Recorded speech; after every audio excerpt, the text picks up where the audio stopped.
Hello viewers, আসসালামু আলাইকুম। আশা করি সবাই অনেক সুস্থ এবং নিরাপদে আছেন। স্মার্টফোন কিন্তু এখন আমরা প্রায় সবাই ব্যবহার করি বলতে পারেন। আপনি যখন আমার এই ভিডিওটা দেখছেন, হয় সেটা ইউটিউবে দেখছেন অথবা ফেসবুকে দেখছেন, তার মানে আপনি একজন স্মার্টফোন ইউজার। বাট এত মানুষ স্মার্টফোন আমরা ব্যবহার করি, তারপরেও কিন্তু আমরা ছোট ছোট কিছু ভুল করে থাকি। আর এই ভুলগুলোর কারণে আমাদের স্মার্টফোনগুলো থেকে আমরা কিন্তু আমাদের আশানুরূপ পারফরমেন্স পাই না, কিংবা স্মার্টফোনগুলো খুব বেশি দিন টিকে না। আজকের ভিডিওর থাম্বনেইল এবং টাইটেল দেখে বুঝতেই পারছেন এটা কোনো টিউটোরিয়াল ভিডিও না। আমরা স্মার্টফোন ব্যবহার করতে গিয়ে ছোটোখাটো যেসব ভুলগুলো করে থাকি এবং যেই ভুলগুলো আসলে আমাদের করা উচিত না, আমরা ইচ্ছা করলেই এগুলো অ্যাভয়েড করতে পারি, সেরকম 5টা বিষয় নিয়ে আজকের এই ভিডিও। এখন এই স্মার্টফোনগুলো ব্যবহারের ক্ষেত্রে যে ভুলগুলো আমরা করে থাকি তার মধ্যে 1 নম্বরে যেটা আছে এবং মোটামুটি 90% মানুষ এই ভুলটা করে থাকে, আর সেটা হচ্ছে ফোনটার চার্জিং নিয়ে। আমি আমার বিভিন্ন ভিডিওর কমেন্ট সেকশনে এবং পরিচিত অনেক মানুষের কাছ থেকে একটা কমপ্লেন প্রায় পাই, সেটা হচ্ছে ভাইয়া আমার ফোনটা চার্জে দিলে ফোনটা গরম হয়ে যায়। একটা জিনিস একটু খেয়াল করে দেখেন, আমাদের দেশে কিন্তু এমনিতেই অনেক গরম, সো তার উপরে যদি আমরা ফোনটা অনেকক্ষণ ব্যবহার করে ফোনটাকে গরম করে ফেলি, তারপরে ব্যবহার করতে করতে ফোনটার চার্জ শেষ করে ফেলি, সেই অবস্থায় যদি ফোনটাকে আমরা চার্জে বসিয়ে দেই, তাহলে যে ফোনটা আরও গরম হবে এটা কিন্তু খুবই নর্মাল। সো স্মার্টফোন ব্যবহারের ক্ষেত্রে সবসময় ট্রাই করবেন যেন ব্যবহার করতে করতে ফোনটা মাত্রাতিরিক্ত গরম না হয়ে যায়। আর আরেকটা ব্যাপার হচ্ছে, অনেকেরই বদ অভ্যাস আছে যে একদম ফোনটা যখন চার্জ শেষ হয়ে ফোন বন্ধ হয়ে যায় তারপর তারা ফোনটাকে চার্জারে দেন। এই কাজটা অ্যাভয়েড করবেন। ট্রাই করবেন যে 20%-এর আশেপাশে যখন চার্জ চলে আসে তখন ফোনটাকে চার্জ করে নিতে।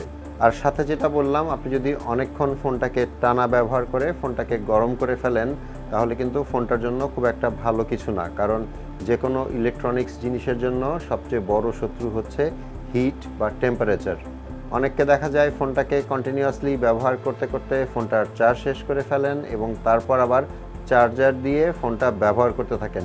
এটা কিন্তু অনেক বড় রকমের বদঅভ্যাস এবং ফোনের জন্য খুবই ক্ষতিকারক।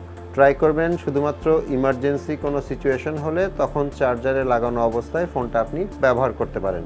এরপরে 2 নম্বরে যে পয়েন্টটা আছে সেটা হচ্ছে এই চার্জারের সাথে রিলেটেড এবং হিটের সাথে রিলেটেড, আর সেটা হচ্ছে ফোনের ব্যাটারি। আপনি যদি ফোনের এই যে চার্জিংয়ের যে ব্যাপারগুলো আছে এগুলো ঠিকঠাক মতো মেনটেন না করেন, তাহলে কিন্তু আপনার ফোনের ব্যাটারির লংজিভিটি কমে যাবে, ফোনের ব্যাটারিটা কিন্তু বেশি দিন টিকবে না। সাধারণত একটা স্মার্টফোনের ব্যাটারি হেলথ যদি ঠিক থাকে তাহলে প্রতি বছর প্রায় 10% করে সেটা কমতে থাকে। এখন আইফোনে আগে শুধুমাত্র ব্যাটারি হেলথ কত পার্সেন্ট আছে সেটা দেখা যেত, এখন কিন্তু কিছু অ্যান্ড্রয়েড ফোনেও সেটা দেখা যায়। ব্যাটারির হেলথ ভালো থাকা খুবই জরুরি এবং সবসময় ট্রাই করবেন অরিজিনাল যে চার্জিং অ্যাডাপ্টারটা আছে এবং যে চার্জিং কেবলটা আছে সেটা দিয়ে ফোনটাকে চার্জ করতে, তাহলে কিন্তু ব্যাটারিটা বেশি দিন টিকবে। আর কখনো যদি নোটিস করেন যে আপনার ফোনের ব্যাটারিটা একটু ফুলে গিয়েছে, তাহলে অবশ্যই আপনার ফোনের ব্যাটারি চেঞ্জ করে নেবেন, কারণ ফুলে যাওয়া ব্যাটারি কিন্তু খুবই ডেঞ্জারাস একটা জিনিস। যে কোনো মুহূর্তে আপনার ফোনটা কিন্তু ব্লাস্ট হয়ে বড় রকমের কোনো বিপদ ঘটতে পারে। যদিও হরহামেশাই আমাদের মধ্যে বেশিরভাগ মানুষকেই দেখা যায় রাতের বেলা ফোনটাকে চার্জে দিয়ে বালিশের নিচে রেখে তারপরে ঘুমাতে গেছেন। এটা কিন্তু খুবই বাজে একটা অভ্যাস। এটা আপনার স্মার্টফোনের ব্যাটারিটার জন্য যেরকম ভালো না, এমন না যে ওভারনাইট ফোন চার্জ দেওয়া যাবে না, আপনি সারা রাত ফোন চার্জে দিতে পারেন, কিন্তু ফোনটা চার্জ দিতে হবে একটা ভালো খোলা জায়গায় রেখে, নট বালিশের নিচে চাপা দিয়ে রেখে। তো এটা তো গেল ফোনের পার্ট। আর আপনার জন্য কিন্তু বিপজ্জনক, কারণ আপনি মোটামুটি একটা বম বালিশের নিচে নিয়ে তারপরে আসলে ঘুমাচ্ছেন। আর এটা কিন্তু আমি বানিয়ে কোনো গল্প বলছি না। আপনারা কিন্তু ফেসবুকে এবং ইউটিউবে বিভিন্ন সময় দেখে থাকবেন যে পৃথিবীর বিভিন্ন জায়গায় এই ধরনের ঘটনা ঘটেছে, এই দুর্ঘটনা, যে রাতের বেলা হয়তো ফোনটা এমন জায়গায় চার্জে দিয়ে ঘুমিয়েছিল, পরে ফোনটা ব্লাস্ট হয়েছে এবং আগুন লেগে গিয়েছে। সো এই ব্যাপারে সাবধান থাকা উচিত।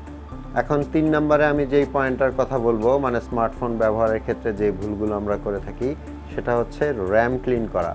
আমরা হচ্ছে মাল্টিটাস্কিং যখন করতে থাকি, আমাদের যখন একসাথে অনেকগুলো অ্যাপ ব্যাকগ্রাউন্ডে ওপেন থাকে, তখন আমরা কতক্ষণ পর যখন ফোনটা রেখে দেই তখন র্যাম ক্লিন করে রেখে দেই।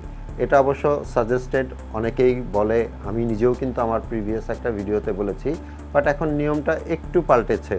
এখনকার ফোনগুলোতে যেহেতু র্যাম একটু বেশি থাকে, সো আপনি যেই অ্যাপগুলো খুব ফ্রিকোয়েন্টলি ব্যবহার করেন, মনে করেন আপনি ফেসবুক, ইমো এই দুইটা অ্যাপ অনেক বেশি ব্যবহার করেন, এবং মেসেঞ্জার ধরে নিলাম আমি, যে ফেসবুক, মেসেঞ্জার, ইমো এই তিনটা অ্যাপ আপনি কিন্তু সারাদিনই বারবার ব্যবহার করছেন। সো আপনি যখন র্যাম ক্লিন করছেন, আপনি অন্যান্য অ্যাপস লাইক গেমসগুলো আপনি ডিলিট করে দিলেন, মানে ক্লিয়ার করে দিলেন র্যাম থেকে, কিংবা আপনি হয়তো ব্রাউজারে ছিলেন সেটা আপনি র্যাম থেকে ক্লিয়ার করে দিলেন। কিন্তু এই যে ফেসবুক, মেসেঞ্জার, ইমো বা আপনি যেই অ্যাপগুলো খুব ফ্রিকোয়েন্টলি ব্যবহার করেন, সেগুলো কিন্তু আপনার ক্লিন করার দরকার নেই। আপনি যদি এটা ক্লিন না করেন, তাহলে আপনি ওই অ্যাপগুলো ব্যবহার করার পরে যেভাবে রেখেছিলেন ঠিক সেখান থেকে কিন্তু অ্যাপটা আবার স্টার্ট হচ্ছে। এতে করে কিন্তু প্রসেসরের ওপরে প্রেশারটা একটু কম পড়ছে এবং অ্যাপটাও খুব কুইক ওপেন হচ্ছে। সো এক্ষেত্রে আপনার কিন্তু র্যাম থেকে সব কিছু ক্লিয়ার করে দেওয়ার দরকার হচ্ছে না। বাট আপনার ফোনের র্যাম যদি কম থাকে, সেক্ষেত্রে আপনি চাইলে সব ক্লিয়ার করে রাখতে পারেন। এখন 4 নম্বরে আমি যেই পয়েন্টটার কথা বলবো সেটা মোটামুটি জাতীয় সমস্যা, আর সেটা হচ্ছে মেমোরি ফুল। মানে প্রায় শোনা যায় যে ইন্টারনাল স্টোরেজ ফুল, সো আমি কোনো অ্যাপ ইনস্টল করতে পারছি না, কোনো কিছু ডাউনলোড করতে পারছি না। এখনকার সময়ে বেশিরভাগ অ্যান্ড্রয়েড ফোনে কিন্তু অ্যান্ড্রয়েড ভার্সন 10 কিংবা 11-এ চলছে, আর এখন অ্যাপগুলো কিন্তু অনেক বড় বড়। সো আপনার স্মার্টফোনের ইন্টারনাল স্টোরেজ অ্যাটলিস্ট 64 জিবি হওয়া উচিত, অ্যান্ড 128 জিবি যদি হয় তাহলে তো খুব ভালো। 64 জিবি হোক কিংবা 128 জিবি হোক, একটা জিনিস অবশ্যই আপনাকে মাথায় রাখতে হবে যে আমার এখন 128 জিবি ইন্টারনাল স্টোরেজ আছে, তার মানে আমি এখন অনেক অ্যাপস ইনস্টল করব, অনেক ফটোস, ভিডিওস এগুলো ডাউনলোড করে ফোন ভরে রাখবো, তাহলে কিন্তু প্রবলেম হয়ে যাবে। কারণ আপনাকে এটা মাথায় রাখতে হবে যে আপনার ইন্টারনাল স্টোরেজ যেটা আছে সেখানে যদি আপনি 50% স্পেস খালি রাখতে পারেন তাহলে খুবই ভালো, বাট অ্যাটলিস্ট 30% স্পেস আপনাকে খালি রাখতে হবে। মানে আপনার ফোনের ইন্টারনাল স্টোরেজ যদি হয় 64 জিবি, তাহলে ট্রাই করবেন 20 থেকে 25 জিবি স্টোরেজ খালি রাখতে। এতে করে আপনি কিন্তু ফোনটা থেকে ভালো পারফরমেন্স পাবেন, ফোনটা সহজে স্লো হবে না কিংবা হ্যাং করবে না। এখন সর্বশেষ এবং 5 নাম্বার যে পয়েন্টটা আছে, মানে যে ভুলটা আমরা করি স্মার্টফোন ব্যবহারের ক্ষেত্রে, সেটা হচ্ছে আমরা অনেকেই ব্যাক কভার ব্যবহার করি না, ফোনে লক ইউজ করি না এবং স্ক্রিন প্রোটেক্টর ব্যবহার করি না। এখন ফোনে ব্যাক কভার ব্যবহার করা নিয়ে দেখলাম বেশ কিছু কন্ট্রোভার্সি ক্রিয়েট হয়েছে। কিছু মানুষ বলছে যে ব্যাক কভার ব্যবহার করা ভালো, কিছু মানুষ বলছে ব্যাক কভার ব্যবহার করলে ফোনটা বেশি গরম হয়ে যায় এবং ব্যাটারির উপর চাপ পড়ে এবং ব্যাটারির ক্ষতি হয়। বাট আমি যদি আপনাদের সাথে আমার পার্সোনাল এক্সপেরিয়েন্স শেয়ার করি, গত 10 বছরে আমি অ্যাটলিস্ট 15টা স্মার্টফোন ব্যবহার করেছি এবং সবগুলোতেই কিন্তু আমি ব্যাক কভার ব্যবহার করেছি। আমার একটা ফোনেরও কোনো রকমের সমস্যা হয়নি। মানে এই যে হিটিং ইস্যু কিংবা ব্যাটারি তাড়াতাড়ি নষ্ট হয়ে যাওয়া, এরকম কোনো প্রবলেম কিন্তু আমি ব্যাক কভার ইউজ করে কখনোই পাইনি। বরঞ্চ আমার কাছে সবসময় এটা মনে হয়েছে যে ব্যাক কভার আমার ফোনটাকে যতখানি প্রোটেক্ট করে রাখতে পারছে, মানে হঠাৎ করে হাত থেকে ফোনটা যদি পড়ে যায় মাটিতে, তাহলে তো ফোনটাই শেষ।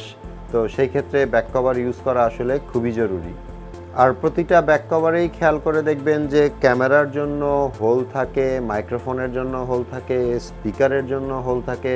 সো ব্যাক কভারে কখনোই কিন্তু হিট আটকে থাকে না, ওটা কিন্তু হিট কিন্তু বের হওয়ার জন্য কিন্তু জায়গা থাকে।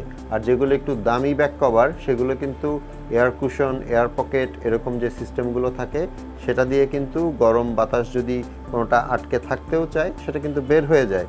সো ব্যাক কভারের জন্য ফোন গরম হয়ে যায়, মানে ফোন বেশি গরম হয়, এটা আসলে আমি মানতে রাজি না। একটা ব্যাক কভার একটা ফোনকে যেই পরিমাণ প্রোটেকশন দেয় সেটা আসলে খুবই জরুরি যদি আপনি ফোনটাকে বেশি দিন চালাতে চান। আর তার সাথে স্ক্রিন প্রোটেক্টর তো অবশ্যই ব্যবহার করতে হবে। আর এরপরে যে পয়েন্টটার কথা বলছিলাম সেটা হচ্ছে যে লক ব্যবহার করা আর কি। মানে ফোনে আপনি ফিঙ্গারপ্রিন্ট লক করতে পারেন কিংবা প্যাটার্ন লক কিংবা পিন লক, যেটাই করেন না কেন আপনি অবশ্যই আপনার স্মার্টফোনে লক ব্যবহার করবেন। আমাদের সবারই অনেক প্রয়োজনীয় এবং পার্সোনাল ইনফরমেশন কিন্তু আমাদের এই স্মার্টফোনটাতে থাকে। আপনার স্মার্টফোনটা চুরি হয়ে গেলে আপনি সেটা ফেরত পাবেন কি পাবেন না সেটা ইস্যু না। ইস্যুটা হচ্ছে আপনার ফোনটা যার কাছে যাবে সে যদি সেটা আনলক অবস্থায় পায়, তাহলে আপনার যাবতীয় তথ্য এবং আপনার পার্সোনাল ছবি অনেক কিছুই কিন্তু সে দেখে ফেলতে পারবে। ফোনটা যদি অ্যাটলিস্ট লক করা থাকে, সেক্ষেত্রে সে আর কি করবে, হয়তো হার্ড রিসেট দিবে কিংবা ফ্ল্যাশ করে নেবে। তখন কিন্তু আপনার আর ওই চিন্তাটা থাকলো না, কারণ আপনার কোনো কিছুই সে দেখতে পাচ্ছে না, ফোনটা ফ্ল্যাশ হয়ে গিয়েছে। আশা করি এই ভিডিওটা অন্যরকম হলেও আপনাদের কিছুটা উপকারে আসবে। ভালো লাগলে একটা লাইক করে দিবেন। আপনাদের সাথে আমার দেখা হবে পরের ভিডিওতে ইনশাল্লাহ। সে পর্যন্ত সবাই ভালো থাকবেন। আল্লাহ হাফেজ।